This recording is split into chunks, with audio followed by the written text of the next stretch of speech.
Bonjour les septièmes, module 1, leçon 6, la représentation graphique de relations. Tu peux utiliser un graphique pour montrer la relation entre deux quantités. Donc, avec cette graphique-là, je peux trouver une relation entre deux quantités. Comment je peux trouver les deux quantités? Je regarde les deux axes, axe X et axe Y. Sur axe X, ça dit nombre de sacs de bonbons. Donc, j'ai une sac, deux sacs, trois sacs, quatre sacs. Dans chaque sac, qu'est-ce qu'il y a? Je trouve ici, sur l'axe Y, nombre de bonbons. C'est-à-dire, dans un sac, il y a 30 bonbons. Dans deux sacs, il y a 60. Dans trois sacs, il y a 90. Et dans quatre sacs, il y a 120. Donc, combien y a-t-il de bonbons dans chaque sac? Écris une relation pour représenter le nombre de bonbons dans un sac. Donc, pour écrire les relations, j'ai besoin d'un tableau. Ce tableau-là, ça dit quoi? Nombre de sacs. Et je peux mettre quelque chose comme ça, peut-être n comme nombre de sacs, de cette manière. Comme ça, je sais que n, ça c'est mon nombre de sacs. Et si je regarde la côté droite, je peux mettre le nombre de bonbons.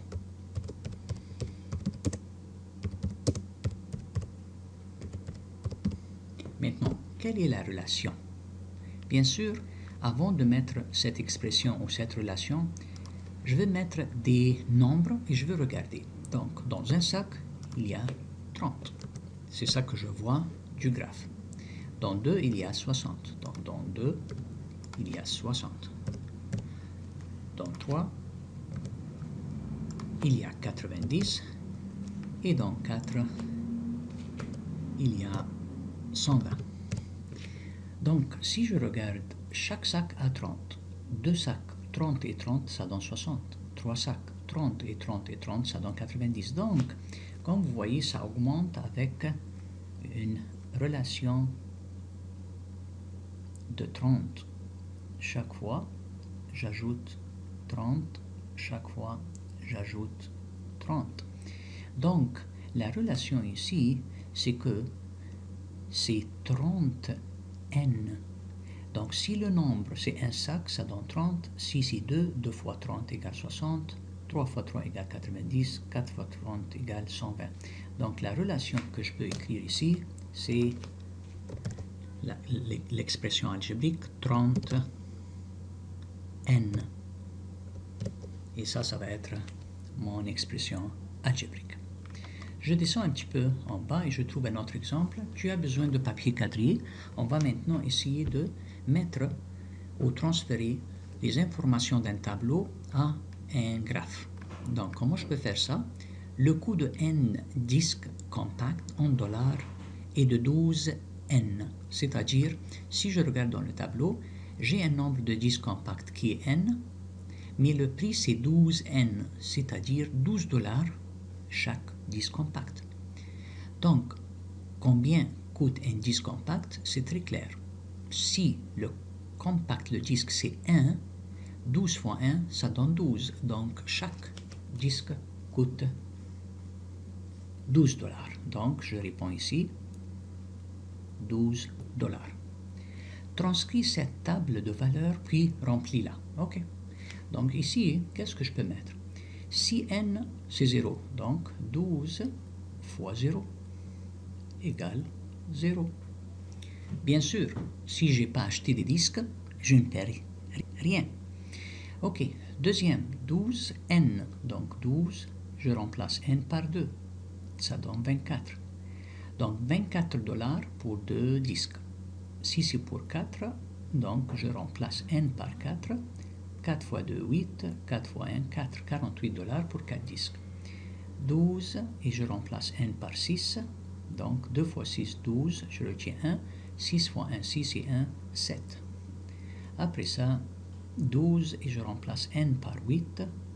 Je trouve que 2 fois 8, 16. Je retiens 1. 8 fois 1, 8 et 1, 9. Puis après ça, 12 et je remplace n par 10. C'est très facile, c'est 120 dollars. Donc, ils disent quoi? Représente graphiquement les données. Donc, j'ai besoin de transformer ça ici. Avant de faire ça, je dois vraiment mettre le titre de chaque axe, pour axe X et pour axe Y. Donc, quels sont les titres? Bien sûr, je peux choisir le titre du tableau. Donc, nombre de disques. Donc, je peux mettre ici, donc, nombre de disques sur l'axe X. Et si je regarde sur l'axe Y, je peux mettre prix. Donc, je peux mettre ici prix et en dollars. Donc, comment je peux trouver l'échelle? L'échelle, ça dit 0, 2, 4, 6, 8, 10. Donc, je peux mettre quelque chose de simple ici. Je peux mettre 0, 2, 4, 6, 8 et 10. Et sur l'échelle des prix, je trouve que c'est raisonnable de sauter chaque 12 peut-être. Donc, 12, 0 $, bien sûr, ici. Ici, ça commence à être 12 $, 24 $. Puis après ça, j'ajoute 36 $, puisque c'est chaque 12. 2 et 6, 8. 1, donc 48.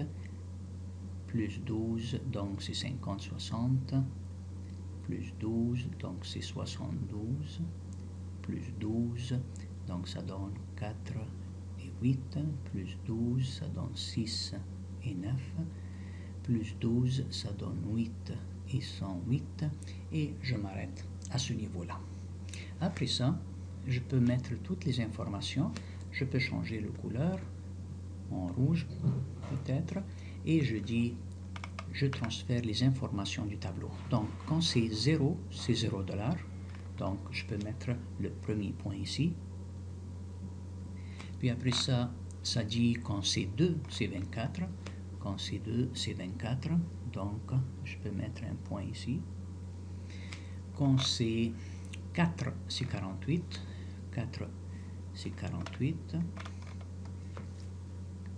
Chaque fois que j'essaye de mettre le point, ah, ça c'est 36. Donc 4, 48, c'est ici. Puis 6, 72. Donc 6, 72. Puis après ça, 8, 96. 8, 96. Puis après ça, 10, 120. Donc, je dois continuer de mettre l'échelle. Dans ce cas-là, j'ai pas de choix. Donc, j'ajoute 12 et donc 120 de cette manière-là. Donc, je change de couleur toujours et je dis 120, ça va être ici. Donc, j'ai toutes les relations. Je peux même mettre ou dessiner une ligne pour cette relation en utilisant comme une ligne. Cette ligne-là, ça commence de ce point jusqu'au le 120 ici. Et comme ça, j'ai réussi à avoir la relation graphiquement. Maintenant, pourquoi le graphique? Pour répondre à ces deux questions. Combien coûte 5 disques compacts? Donc, si je regarde et je change la couleur de mon crayon, et je dis OK, pour répondre à ces questions-là, combien coûte 5? Bien sûr, ici, entre le 0 et le 2, il y a 1. Entre le 2 et le 4, il y a 3. Puis, bien sûr, le 5, c'est ici. Donc, ici, c'est 5. Donc, je monte jusqu'à que je trouve ce point-là. Ce point-là, qui va être ici, c'est vraiment pour me guider que la réponse, c'est 60. Donc, je peux dire que le prix de 5 disques, ça va être 60 $. Bien sûr, je peux vérifier toujours avec l'expression algébrique. L'expression algébrique, ça donne 12n. 12n. Ça, c'est l'expression algébrique. Donc, si je replace n par 5, je multiplie 5 fois 2 égale 10, je retiens 1, 5 fois 1, 5 et 1, 6, donc 60 $. Donc, mon graphique est super beau, c'est parfait. Combien de disques compacts peux-tu acheter avec 72? Donc ça c'est le contraire. Donc je viens sur 72 et je marche de cette façon-là, de ce côté, jusqu'à ce que je rencontre la ligne ici. Et je descends en bas, je trouve que avec 6, je peux avoir 72. Et bien sûr, qui peut confirmer ça? Sur le tableau ici, 6, c'est avec 72 dollars. Donc, comme vous voyez, si mon dessin est parfait, ça va me donner beaucoup de résultats corrects. Si je fais une petite erreur et ma ligne ne tombe pas sur les points correctement, bien sûr, mes réponses ici, ça va être différent que mes réponses sur le tableau. J'espère que vous avez bien compris ce leçon-là. Et prochain, ça va être module 1, leçon 7. Merci.